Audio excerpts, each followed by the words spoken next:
Ni inyandiko zagumye kugirwa ibanga n'ubutasi bwa Isiraheli mu gihe kirenga imyaka 50 kugeza ubwo zashyirwaga hanze mu bihumbi 2013 hashize iminsi 15 gusa Nelson Mandela atabarutse. Isi yose ibona kumenya yuko Nelson Mandela yakoranye n'ubutasi bwa Mossad mu gihe cyose yashakaga kandi yifuza impinduka muri Afrika y'Epfo.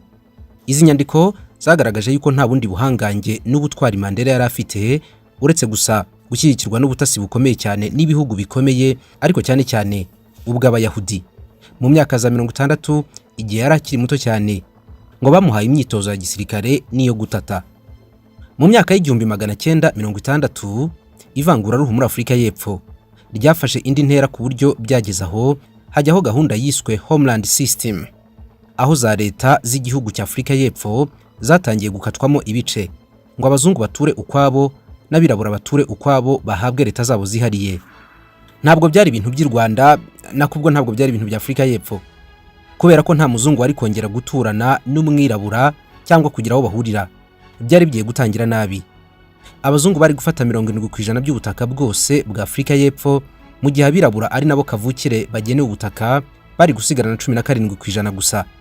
Naho ubundi butaka busigaye bungana na 13% bwari bwariswe reserve cyangwa se igisigara, ku buryo bwari kujya buhurirwaho n'abantu batahawe ubutaka, cyangwa wenda bukaba ari bwo bushobora guhuza abirabura n'abazungu gusa. Ariko n'ubundi umugambi wari uko ubutaka bwose bwa Afrika y'Epfo bugomba kujya mu biganza by'abazungu. Leta ya Isiraheli icyo gihe nayo wavuga yuko yari nshya, kuko yari maze igihe gitoya ishinzwe, ni kimwe mu bihugu bike cyane byo kwisi bitishimiye iyi migirire y'Ubwongereza muri Afrika y'Epfo, ku buryo basanze ikigomba gukurikiraho ari ugufasha Abanyafrika y'Epfo kuva muri ubu bucakara bari bashyizwemo n'Abongereza kandi babonaga butazarangira vuba. Kenshi Isiraheli yakunze kwigereranya na Afrika y'Epfo mu rugamba rwo gushakisha ubutaka nka leta, ku buryo byageze aho ikibazo cya Afrika y'Epfo kiba ikibazo bwite cya leta ya Isiraheli. Hari urubanza rwamamaye cyane muri Afrika y'Epfo mu myaka y'1960. Ni urubanza rwiswe urwa Rivonia. Urwo rubanza rwaregwagamo abantu 15 bari barigometse kuri leta y'abazungu muri Afrika y'Epfo. Abo ngabo bari barimo na kizigenza Nelson Mandela wari ugiye gukatirwa igihano cy'ubuzima bwe bwose muri gereza. Ni urubanza rwatangiye ku itariki 3 z'ukwezi kwa 10 mu 1963. Abaregwaga bose bashinjwaga kwigomeka kuri leta no kuyigambanira. Mu byo abaregwaga baninubiraga hari harimo ibihano bikarishye, nko gukora icyaha cyoroheje cyane ariko ugahabwa igifungo cya burundu cyangwa imyaka 70 uri mu gihome. Binubiraga uburyo bwo gutora abayobozi muri Afrika y'Epfo kuva ku nzego z'ibanze kugera ku bayobozi bo hejuru, bavuga yuko harimo amakosa akomeye yo gushaka gushyira abazungu gusa mu butegetsi no kwirukana abirabura. Hari amakosa menshi yakorwaga n'ubutegetsi iki gihe muri Afrika y'Epfo mu ntambara ikomeye cyane y'amazi imyaka yiswe apartheid. Iki gihe Nelson Mandela na bagenzi be 15 bagomba kujya imbere y'urukiko, nta n'amahirwe bari bafite yuko bagirwa abere cyangwa ngo bahabwe ibihano bito bitoya. Ntabwo rwabuze kwitwa urubanza rw'ubugambanyi, kubera ko byavugwaga ko Abongereza bari baramaze kurambirwa imyitwarire ya Nelson Mandela na bagenzi be, kimwe n'abantu bose bo mu ishyaka rya ANC itari isigaye ifatwa nk'ishyaka gusa, ahubwo yafatwaga n'ubutegetsi bw'Ubwongereza nk'umutwe w'iterabwoba. Abari bafashwe bose bahungiye mu gikingi cy'umuherwe w'Umuyahudi witwa Arthur Goldrich, wari ushyigikiye cyane ishyaka rya ANC rya Nelson Mandela. Uyu nguyu nawe ngo yahawe amabwiriza na Mossad yo guhungisha abahigwaga bose, ariko n'ubundi ntabwo byabujije yuko polisi ya Afrika y'Epfo icyo gihe y'abazungu ibasangayo, hanyuma ibata muri yombi nta n'umwe usigaye. Bashinjwaga ibyaha bitandukanye. Reka mvuge mu bikeya. Harimo gutegura insoresore zinjira mu mutwe w'iterabwoba, ANC icyo gihe niko yitwaga, no gukora ibikorwa by'iterabwoba mu gihugu imbere. Bagashinjwa gukora imyigaragambyo no kugumura abaturage ngo bange leta. Bashinjwe ibyaha byo gutegura udutero shuma, gukora ibikorwa by'urugomo, gukorana n'ibihugu by'amahanga bifite amashyaka akomeye y'abakomuniste kwisi. Ariko banashinjwe ikindi cyaha gikomeye cyane: kwakira amafaranga y'inkunga avuye mu bihugu by'amahanga agamije gukora iterabwoba. Ayo mafaranga yabaga avuye muri Uganda, Algeria, Tunisia, Ethiopia na Nigeria. Amafaranga yakirwaga yose yazanywaga n'iposita, ngo hari umugambi karundura wa Nelson Mandela n'ishyaka ANC byo guhirika ubutegetsi bw'abazungu muri Afurika y'Epfo. Cyari ikirego gikomeye Mandela na bagenzi be batari kwikura imbere mu buryo bworoshye.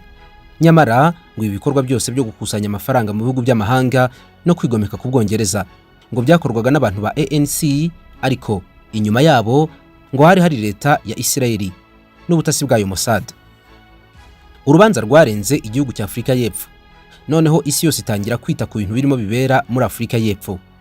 Byanatumye akanama k'umuryango w'abibumbye gashinzwe amahoro n'umutekano ku isi kamagana ifatwa ry'abirabura muri Afurika y'Epfo barimo Nelson Mandela, ndetse aka kanama k'umutekano ka Loni kamaganye cyane uru rubanza rwagaragazaga kwigiriza nkana ku birabura bashaka ubwigenge mu ntambara ya apartheid. Byageze aho bamwe mu bari barafunzwe ariko bafungiye mu magereza adakomeye baratoroka, babanza kwishasha muri Afurika y'Epfo, ariko nyuma baza gutorokera mu Busuwisi, aho byavuzwe yuko bageze mu Busuwisi noneho batangiye kohereza intwaro abari mu mutwe wa ANC muri babandi bakoranaga na Nelson Mandela batari bafunze. Mandela yafunzwe mu 1963, ariko inyandiko zibanga zashyizwe hanze n'ikinyamakuru cy'Abanya-Isirayeli zagaragaje yuko umwaka umwe mbere yuko Nelson Mandela afungwa yagiriye urugendo rw'ibanga muri Ethiopia, ajya guhura n'abasirikare cyo kimwe n'abatasi ba Isirayeli, ngo bari bagiye kumuha iby'amahugurwa y'ibya gisirikare ubwo hari mu 1962. Muri iki gihe cy'1962 ibihugu byinshi byo muri Afurika, reka tuvuge n'u Rwanda, byarimo bisohoka mu bukoloni, ariko inyandiko zimwe zivuga yuko Isirayeli yari ishishikajwe cyane no kugirana umubano na byinshi mu bihugu byo muri Afurika byari bishyashya bitaragira ubunararibonye muri politike yo kwigenga. Nibwo rero igihugu cya Isirayeli cyatangiye kohereza abahanga bacyo muri Afurika hose ngo baze gukorana imishinga n'Abanyafurika, akenshi imishinga yabaga igamije iterambere, ariko harimo n'imishinga yo gukaza umutekano ku bihugu by'Abanyafurika. Ibi bintu nabyo byo kugira ngo Isirayeli itangire gukorana n'ibihugu byo muri Afurika, Abanyaburayi ntabwo babirebye neza, cyane cyane Ubwongereza. Mu 1973 Isirayeli yinjiye mu rugamba rukomeye cyane rwiswe 1973 Midwest War, la guerre de Yom Kippur. Ni imwe mu ntambara nini zikaze zaranze uruhererekane rw'amakimbirane hagati ya leta ya Isirayeli yari gishingwa ishyamiranye n'ibihugu by'Abarabu. Ibihugu by'Abarabu iki gihe byishyize hamwe birwanya leta ya Isirayeli bikomeye cyane, ku isonga Misiri na Syria bashakaga kwigarurira imisozi ya Sinai n'ikibaya cya Golan, byari byaramaze kwigarurirwa na leta ya Isirayeli, nabwo bikozwe ku ruhembe rw'umuheto. Ibi bice n'ubundi ntabwo Isirayeli yapfuye kubyigarurira gutya gusa, kuko hari indi ntambara yari yabanje yo mu 1967 yiswe intambara y'iminsi 6, la guerre de 6 jours. Isirayeli iki gihe muri intambara y'iminsi 6 yagaragarijemo ubuhangange bwayo, itayigarura biriya bice bibiri navuze haruguru mu minsi 6 gusa, igice kinini kirimo umusozi wa Sinai cyo kimwe n'ikibaya cya Golan. Izi ntambara zose rero zabaye Nelson Mandela afunze, ndetse by'umwihariko iyi ngiyi yiswe iya Yom Kippur yatangiye Mandela yujuje imyaka 10 ari mu buroko. Nakubwiye yuko Isirayeli yari yaratangiye gutsura umubano mwiza n'ibihugu bimwe na bimwe byo muri Afurika, ariko iki gihe kubera iyi ntambara yiswe iya Yom Kippur, Isirayeli noneho yatangiye kuba ruvumwa muri Afurika ndetse no ku isi yose. Ibihugu 12 byo muri Afurika bita bicana umubano burundu na leta ya Isirayeli, n'igihugu cyo muri Afurika cyari gisigaye gicuditse na Isirayeli cyabigiremo ibyago, kubera ko ibihugu byinshi by'Abarabu byo muri Afurika byatangiye kwireba nabi cyane.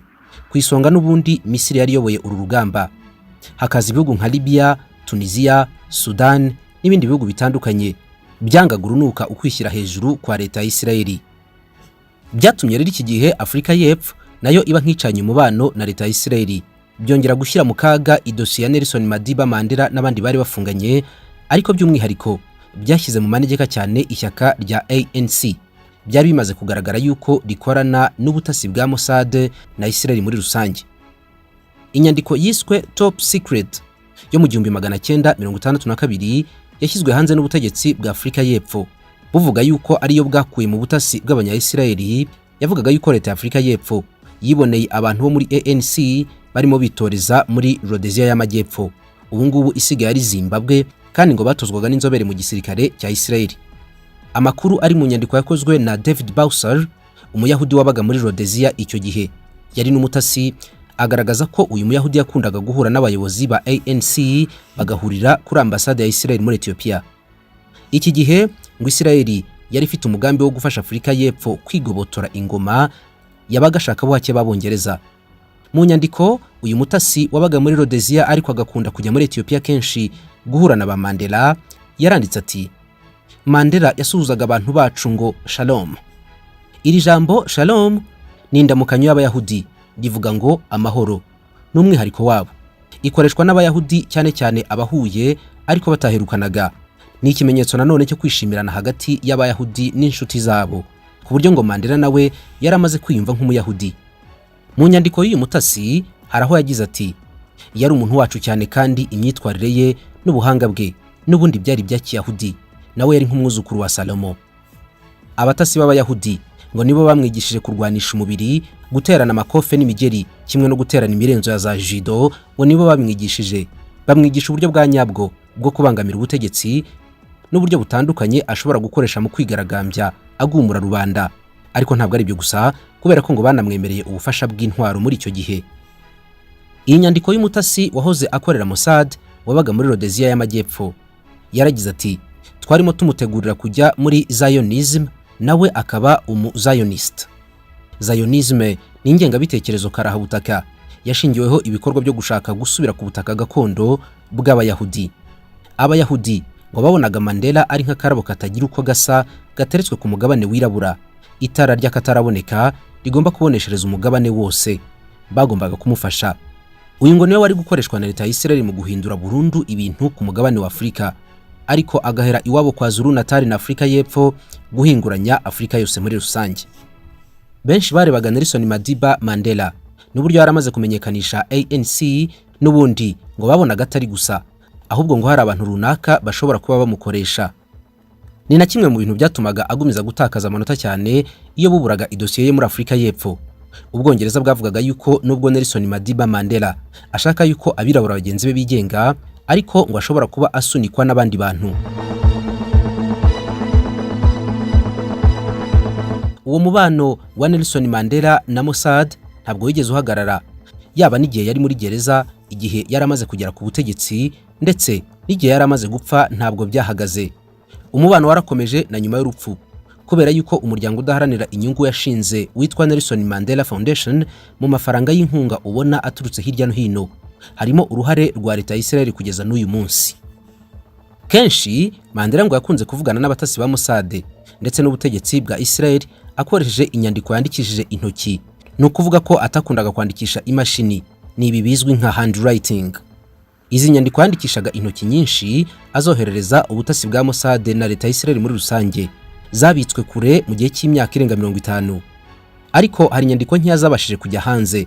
Muri izo nkeya hari urwabonywe na David Felsher, umunyeshuri w'umuyahudi wari murangiza amashuri ye muri kaminuza, nuko atangira gukora ubushakashatsi ku gitabo cye, aza kugwa ku ibaruwa imwe muzanditswe na Nelson Mandela yandikira leta y'Abayahudi. Iki gihe ngo ibaruwa ya Nelson Mandela ntabwo hari harimo guca ku ruhande cyangwa se kujijinganya. Yandikiraga leta ya Israel ayisaba guhabwa intwaro n'ibindi bikoresho byafasha guhirika leta y'Abongereza.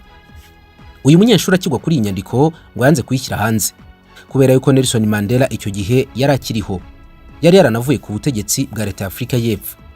Ariko kopi y'iyi baruwa yayohereje ikinyamakuru Haaretz, kimwe mu bikomeye cyane muri Israel.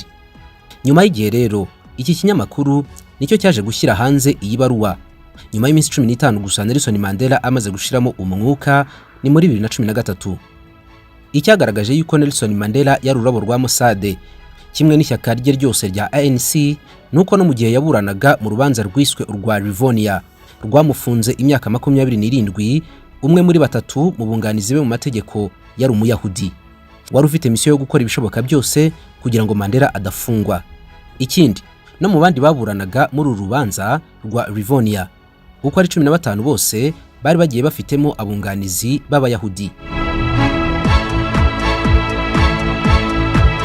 Mu bihumbi 2013 hari ibaruwa yigeze kujya hanze yagaragazaga yuko yanditswe ku itariki 21 z'ukwezi kwa kane mu 1964 yari ya kera. Iyi baruwa yanditswe hashize umwaka umwe Mandela amaze gufungwa. Ni ibaruwa yanditswe n'umwe mu badiplomate ba leta ya Israeli witwa Azriel Hahel wabaga muri Afrika y'Epfo icyo gihe. Iyi nyandiko yerekana yuko uyu mudiplomate yahamagariraga amahanga kwamagana urubanza rwaciriwe Nelson Mandela, akanasaba amahanga atandukanye ko Afrika y'Epfo nitemera gufungura Mandela bagomba guhita bayishyiriraho ibihano by'ubukungu kandi mu buryo bwihuse.